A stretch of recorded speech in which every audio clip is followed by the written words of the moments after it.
Gaming really has become popular over the past few decades, but how did it all start? Well, even though the first gaming console was the brown box with over 25 games released to its name, gaming didn't really kick off until the 70s. This was the birth of arcade games. These games were so popular that the machines broke down because they were rammed with so much money. 80s saw the likes of Pac-Man being released, and also, with the release of a Tron movie based in a video game, the movement would only get more popular. The 80s also saw the first handheld Game Boy released. The 90s saw Microsoft release a bundle of games with their operating system, Solitaire being the standout game. This was the very first glimpse of the potential PC has. The 90s also saw the first case of video games violence being brought up because of the likes of Mortal Kombat. In the 2000s, the gaming industry changed forever when Microsoft and Sony released their consoles, the Xbox, Xbox 360, and the PlayStation 3. Also, in 2003, Steam was created, allowing people to play a number of games for quite cheap. Mobile games also saw a popular rise in this decade, now worth over $25 billion, with the likes of Angry Birds and Temple Run being released. This decade has been big with the release of the Oculus Rift, giving users a whole new experience. In 2016, Alton Towers has also announced the release of the first virtual reality ride in the world. My name's Sean, I'm 18 and I've been playing games since I was 5. When I was 5, my dad got me an original Xbox for Christmas and I played games like Halo and Jet Set Radio. It's easier to play now because I can play with my friends, whereas when I started playing at first, it was just with my dad. I like the competitive nature of video games. I also like how you can play with your friends online. On average, I'd say I spend about 5 hours a day playing video games. Since I started playing video games, I've spent about £5,500 on games consoles and gaming equipment. No, I wouldn't say I've ever had a gaming addiction because there's been times in the past where I've given up playing games for like months at a time and never felt the need to go back.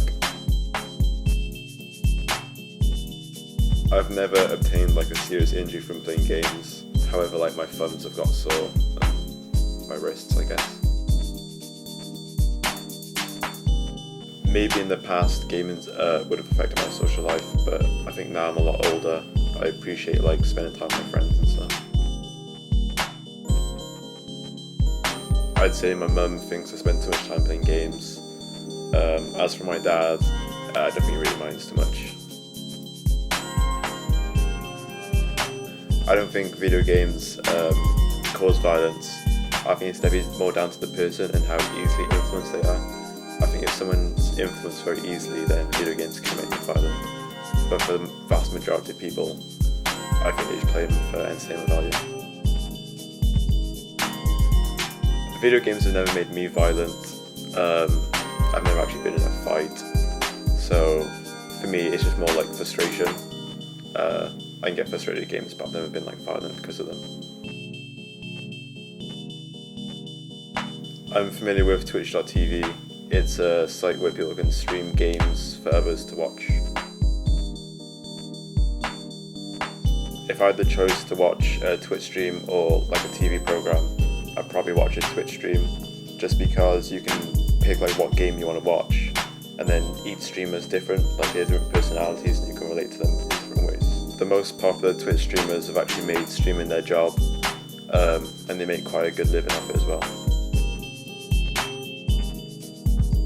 My favourite Twitch streamer is Summit1G. Usually when he's streaming he'll have about 10,000 viewers consistently throughout his whole stream. I enjoy watching esports, especially Counter-Strike and League of Legends because the level of skill is very impressive and the intense games get really entertaining. This is Castro1021. He is the biggest FIFA streamer on Twitch with about 4,500 subs, more than 300,000 Twitch followers, and has an average audience of 10,000 viewers a day. Castro has become an important part of the gaming community with his charity pushes. Castro has raised money for Macmillan, WizKids and many other charities, raising a total of £146,843. To raise this, he has done 4 charity streams, 3 50-hour streams, and a 61-hour stream. Here's an interview he did with the Daily Herald. What motivates me is definitely, the pictures that I receive on Twitter, the kids, the families that tell me they're struggling, their mom has cancer, dad has cancer, brother has cancer, and just, bringing the community together to try to raise as much money for such a good cause. I mean, I'm fortunate enough to be able to be playing a video game, playing this sport in real life. There's families out there that have to be at the hospital, struggling, battling, chemo, all those diseases. So, I mean, that's what keeps me going. During the 50 hours, like I always tell everyone, my fans that watch me, it's not easy. It's never been easy. It will never be easy. But at the end, it will always be worth it. There's, countless number of people that tell me daily what they're going through.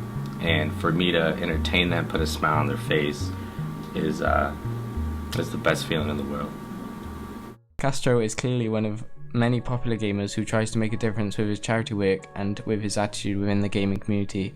However, there are people within the gaming community who have been affected by gaming in a negative way. XJaws is one of the biggest Call of Duty YouTubers and competitive gamers, and he helped push popularity in YouTube gaming. However, that all took a turn as the popular bright YouTuber life crashed. He became that hated guy on YouTube as he began to become more popular. He became crazy with fame, he became addicted to prescription drugs and cocaine, and started hanging out with celebrities like Justin Bieber, as he eventually faded out and stopped doing YouTube. In a recent comeback attempt, XJaws has explained what has happened. Since we started our documentary, he has made 3 more videos, including the video of why he left YouTube. Lots of people have turned their addictions to gaming into a positive thing through YouTube and Twitch. Their main source of income comes from advertisements, sponsorships, donations, and subscriptions. Many big companies sponsor esports teams. For example, Coca-Cola sponsors the big League of Legends championships. Esports have been broadcast live on ESPN, an international sports broadcasting company. The BBC even covered esports live from Wembley Arena, London's second largest indoor arena with over 12,000 fans attending. Twitch was acquired by Amazon.com Inc. last summer for nearly $1 billion. Twitch logs more than 100 million unique views a month from the 11 million videos that are broadcasted. The Twitch app has been downloaded more than 23 million times since its launch in 2011. In 2014, Riot Games' League of Legends World Championship had roughly 27 million streaming views, more than the average viewership of individual games of the World Series, and roughly the same number of people who tuned in for this year's NCAA basketball final. So, overall, gaming has become a huge part of people's lives, affecting different people in both positive and negative ways. The future of gaming looks bright because of different websites like YouTube and Twitch, also with esports getting more and more popular every day. With gaming continuing to develop, what will the future of gaming be?